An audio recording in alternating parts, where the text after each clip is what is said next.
जब भी हम एंटरप्रेन्योरशिप के बारे में सोचते हैं या सोशल मीडिया पर देखते हैं तो क्या दिखता है? लग्जरी गाड़ियां, बड़े बड़े ऑफिस, करोड़ों का रेवेन्यू, है ना? लेकिन हर कामयाब एंटरप्रेन्योर के पीछे एक ऐसी सच्चाई छुपी होती है जिसके बारे में सच कहूं तो बहुत कम लोग बात करते हैं। तो चलिए आज उसी अनदेखे सफर को थोड़ा करीब से जानते हैं। तो देखिए, एंटरप्रेन्योरशिप की ना दो अलग अलग दुनिया हैं। एक तरफ तो वो कहानी है जो हम सबको दिखाई जाती है, चमक दमक, रातों रात वाली सक्सेस। और फिर दूसरी तरफ है असली हकीकत। वो रातें जब नींद नहीं आती, वो लगातार बना रहने वाला प्रेशर और वो अनिश्चितता कि कल क्या होगा। और यही बात इस कोट में बिल्कुल सही कही गई है कि हर सफल उद्यमी के पीछे एक ऐसी हकीकत होती है जिसके बारे में बहुत कम लोग बात करते हैं। आज हम इसी छिपी हुई असली यात्रा को सामने लाने की कोशिश करेंगे। तो ये सफर आखिर शुरू कहाँ से होता है? देखिए, हर बड़ी कहानी एक सपने से शुरू होती है और एक एंटरप्रेन्योर का सफर भी बिल्कुल वैसा ही है। ये वो शुरुआती दौर होता है जहां जोश और उम्मीदें अपने चरम पर होती हैं। शुरुआत में ना ये सपने बहुत पावरफुल होते हैं। फाइनेंशियल फ्रीडम चाहिए, कुछ मीनिंगफुल बनाना है, वो 9 to 5 की नौकरी से बाहर निकलना है, और एक जुनून होता है कि कुछ ऐसा बनाया जाए जो लोगों की जिंदगी बदल दे। और उस वक्त सच में यही लगता है कि अरे, ये आइडिया तो फटाफट काम करेगा और सक्सेस बस कुछ ही कदम दूर है। लेकिन जैसे ये सपना हकीकत की जमीन पर उतरता है, उसे कुछ बहुत ही कठोर सच्चाइयों का सामना करना पड़ता है। चलिए अब उन 6 सच्चाइयों की बात करते हैं जो हर एंटरप्रेन्योर के लिए एक परीक्षा की तरह होती हैं। पहली और शायद सबसे बड़ी सच्चाई, किसी को भी आइडिया से कोई फर्क नहीं पड़ता। मार्केट को इस बात से कोई मतलब नहीं कि कोई कितना पैशनेट है।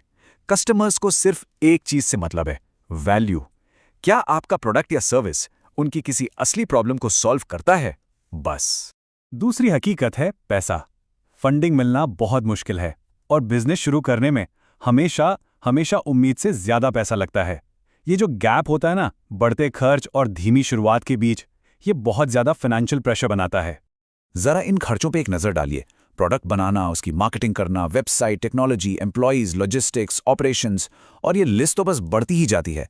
ज्यादातर लोग अपनी पूरी जिंदगी की सेविंग्स लगा देते हैं और जब बिजनेस उम्मीद के मुताबिक तेजी से नहीं चलता तो वो दबाव झेलना बहुत मुश्किल हो जाता है। और यहीं से आती है तीसरी हकीकत, फेल होने का डर। ये एक ऐसा डर है जो हर रोज साथ चलता है, एक ऐसे साथी की तरह जिसे आप चाहकर भी हटा नहीं सकते। कहीं सारी सेविंग्स डूब तो नहीं जाएंगी? लोग क्या सोचेंगे? कहीं ये फैसला ही गलत तो नहीं था? ये सारे सवाल मन में दिन रात घूमते रहते हैं और धीरे धीरे कॉन्फिडेंस को खत्म कर देते हैं। चौथी हकीकत है उम्मीदों का बोझ।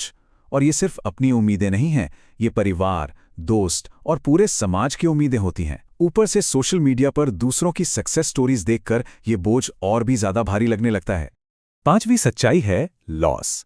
ये पैसे का भी होता है, समय का भी और इमोशनल लेवल पर भी। लेकिन लॉस सक्सेस का उल्टा नहीं है। ये उस तक पहुंचने के रास्ते का एक दर्दनाक पर बहुत जरूरी हिस्सा है। हर नुकसान एक सबक सिखाकर जाता है। इस बात को ऐसे भी समझ सकते हैं, फेलियर सिर्फ डेटा है। ये आपको बताता है कि क्या काम नहीं करता, और ये जानकारी बहुत कीमती है क्योंकि यही आपको गलत रास्तों से हटाकर सही रास्ते की तरफ ले जाती है। और छठी हकीकत है मेंटल एग्जॉशन, यानी मानसिक थकावट। एंटरप्रेन्योरशिप सिर्फ हार्ड वर्क नहीं है, ये हर दिन की जिम्मेदारी और अनिश्चितता के साथ जीना है। अक्सर हर प्रॉब्लम का सल्यूशन अकेले ही निकालना पड़ता है और ये चीज़ दिमागी तौर पर बहुत ज़्यादा थका देती है। तो इन सारी मुश्किलों और चुनौतियों के बीच वो कौन सी एक चीज है जो कामयाब होने वालों को हार मानने वालों से अलग करती है?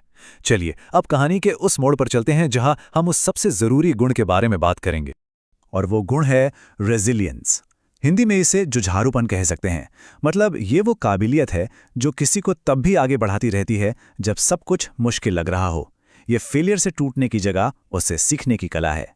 तो ठीक है, रेजिलियंस का कॉन्सेप्ट तो समझ आ गया, पर सवाल यह है कि इसे एक्शन में कैसे लाया जाता है? जीत की तरफ जाने वाला रास्ता आखिर बनता कैसे है? देखिए, कामयाबी किसी एक बड़े जादू से नहीं मिलती। ये मिलती है छोटे छोटे लगातार किए गए सुधारों से। प्रोडक्ट को थोड़ा और बेहतर करना, मार्केटिंग को थोड़ा और सुधारना, कस्टमर सर्विस को थोड़ा और अच्छा बनाना, और इस प्रोसेस को लगातार बिना रुके दोहराते रहना। समय के साथ इन छोटे छोटे सुधारों का असर बहुत बड़ा हो जाता है। इसके साथ साथ मेंटल स्ट्रेंथ बनाना भी उतना ही जरूरी है। रिजेक्शन को हैंडल करना सीखना, आलोचना के बीच भी टिके रहना, जब कुछ समझ ना आ रहा हो तब भी शांत रहना और अपने लॉन्ग टर्म विजन पर भरोसा रखना, ये सिर्फ एक बिजनेस की लड़ाई नहीं, ये एक दिमागी लड़ाई भी है। वो जो टर्निंग पॉइंट होता है ना, जब चीजें काम करना शुरू करती हैं, वो किसी जादू से नहीं आता। वो सालों की मेहनत, लगातार सीखने और हार ना मानने की जिद का नतीजा होता है। यही वो पल है जहां रेजिलियंस का असली फल मिलता है। तो चलिए अब कहानी को उसके अंजाम तक लेकर चलते हैं। जब कामयाबी मिलती है तो वो आखिर दिखती कैसी है?